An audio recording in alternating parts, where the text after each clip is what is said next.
So I fancied giving you an update because I've not updated you for a day or so. I suppose it's all been a bit wavy gravy. Then again, I only came in a couple of days ago. So I came in for a hysterectomy, and I knew that that's what the dream had said. I've got sore lips, you know, from the thing they put in your mouth. And after I came in, it was a bit of I was waiting to go down and sign the forms again. Forms that I'd signed before, the ones about the blood and everything. We did it again, and we did it again, and it was quite a challenge to sit with myself and knowing that it was already the fear of going in for an op.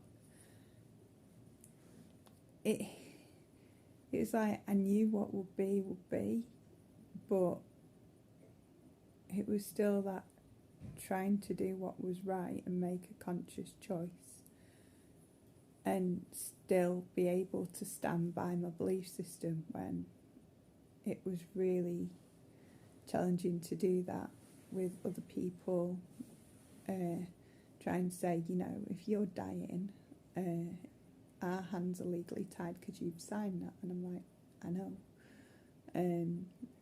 But Dr. George came in, everything all made sense, and we discussed the surgery, and it all happened really fast. But as soon as Dr. George came, I felt lighter.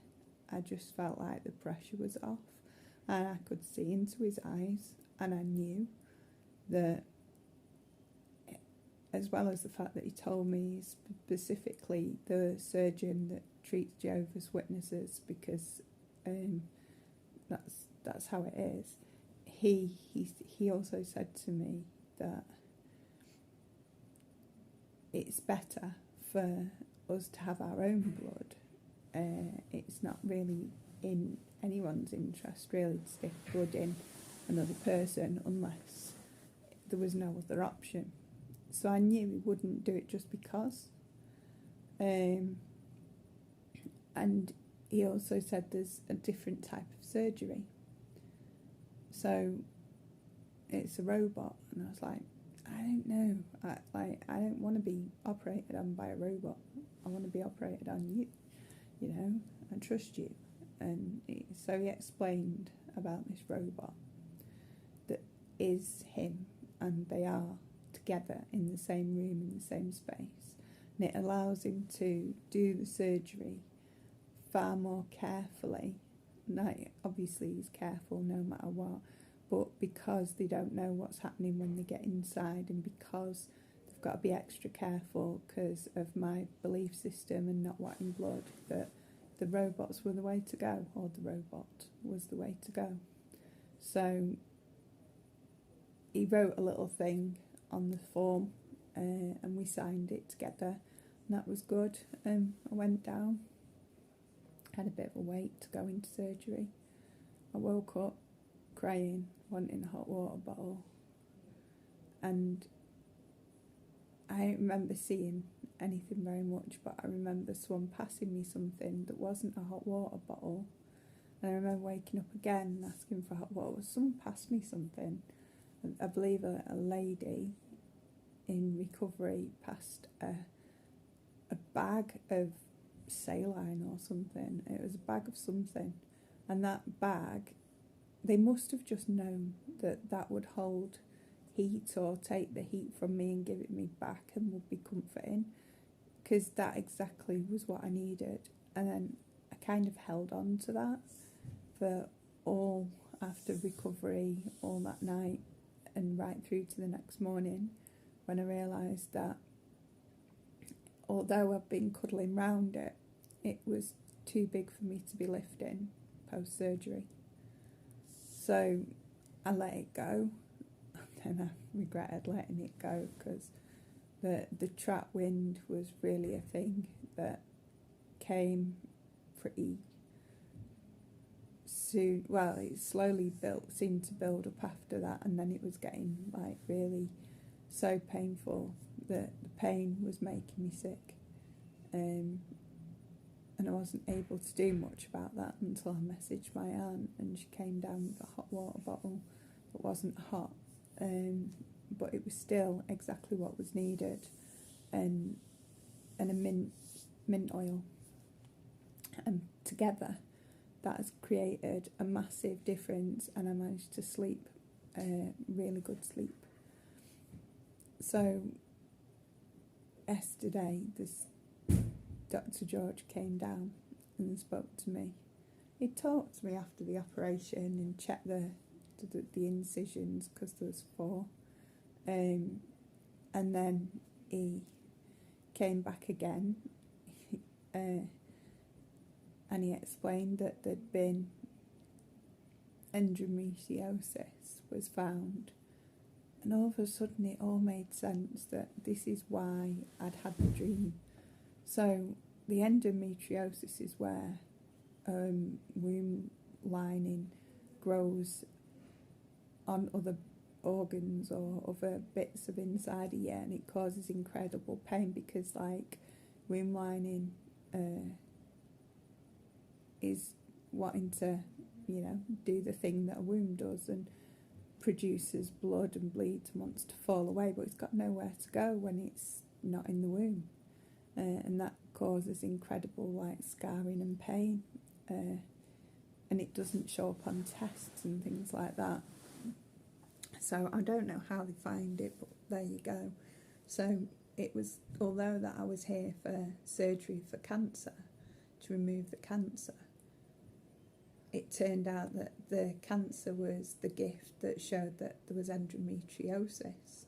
So they moved it off. I thought it was 2 sites, but it's 3 places. So urethra and large intestine and bladder, I think, that they took endometriosis off.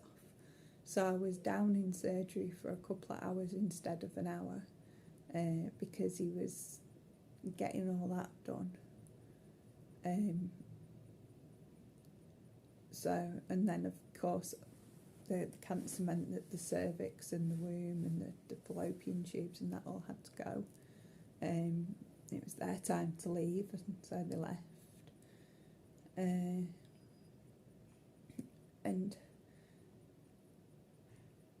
I had, like, apart from the wanting a hot water bottle, I didn't need pain relief, apart from I had one to kind of take an edge off while I was trying to work things out at night, and they were trying to give me 1,000 milligrams, but I don't take painkillers, so I only needed 500. I said, can I just take 500? And they put it down that I had half.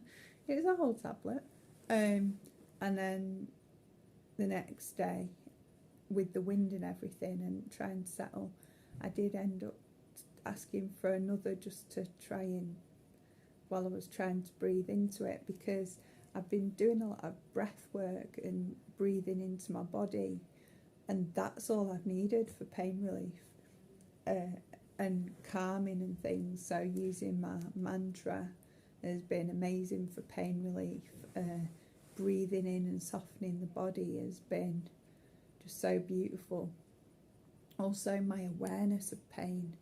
So I'm so used to having pain in my body, and I'm used to lying and feeling into my body and feeling where there's tensions and things, and I know that pain is such a all-encompassing word that doesn't actually explain what's going on. So when I can lie there and feel into my body, I can feel tightness, I can feel heat, or I could feel restriction, or I could feel soreness, or I could feel tension, and there's things that I could feel like bruising, and everything seems to have slightly different feelings. I can tell the difference between wind and muscle pain, and my ribs under my rib cage felt like it had been beaten up, but that's because that's where the robot went in, well, just below there.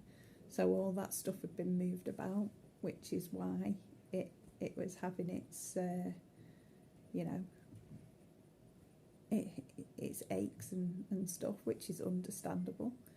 So once I was able to distinguish what sensations there were in my body, I was able to manage things better, and then I could relax.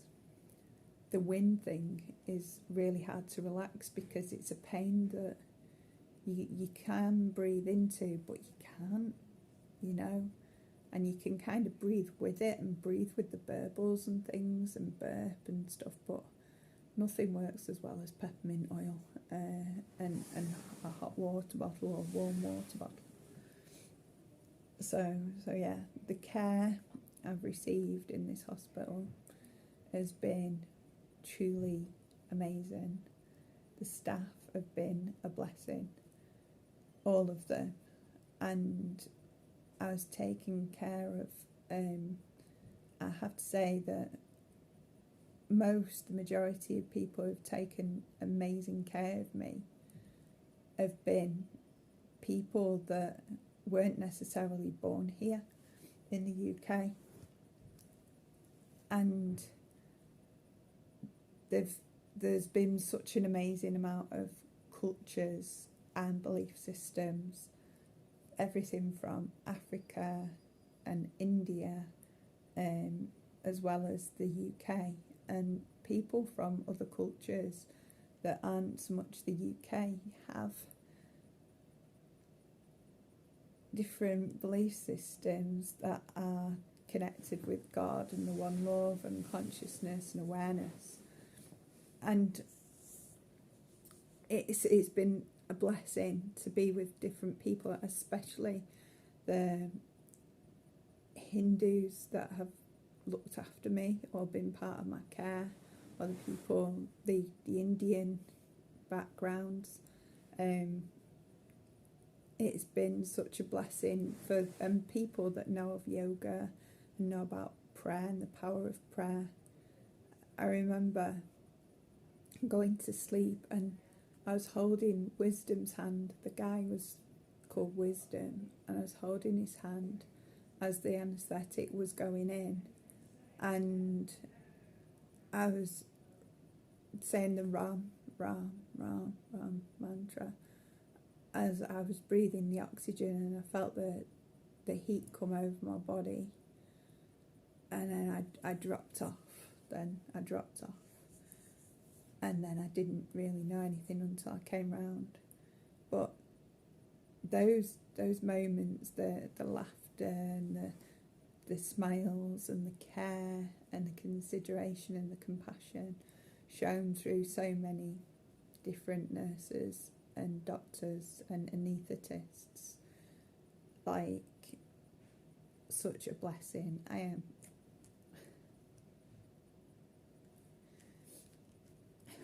am really grateful for such beautiful souls to be taking care of me and the other people here with such love and such,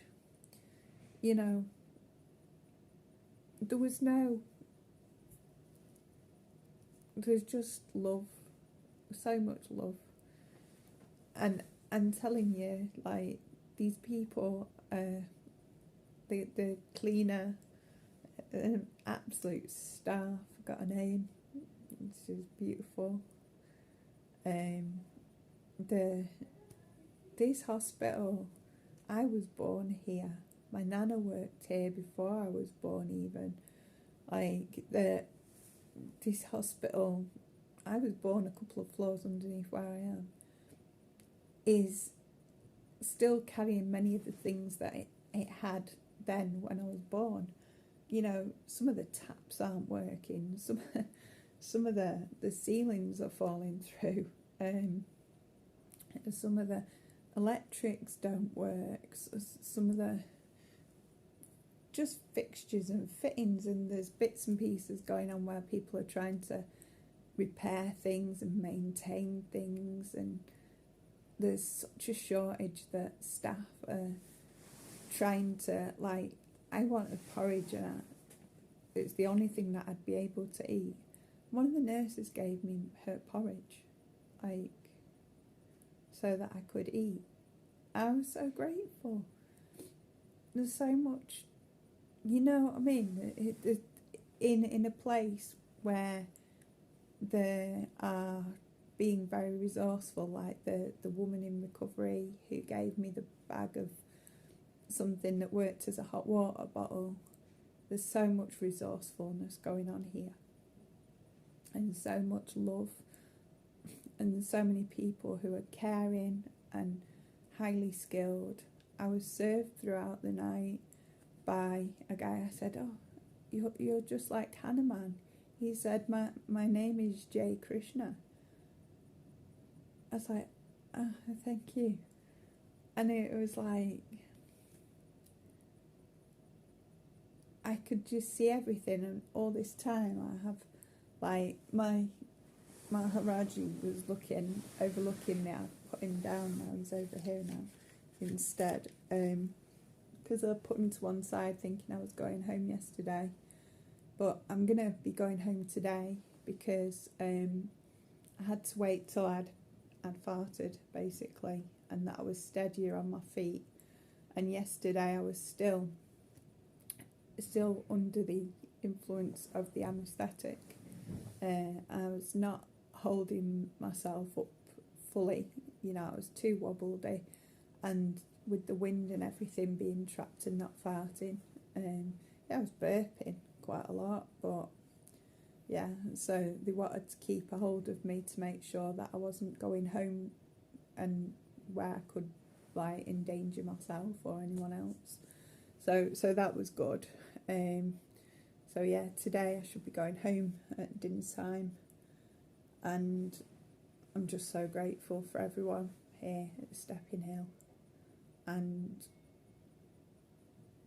I'm sending out lots of love to everyone. Gratitude for walking with me through this. My throat is still a little bit sore. That's okay. Hopefully I'll get some ice lollies or something. I'm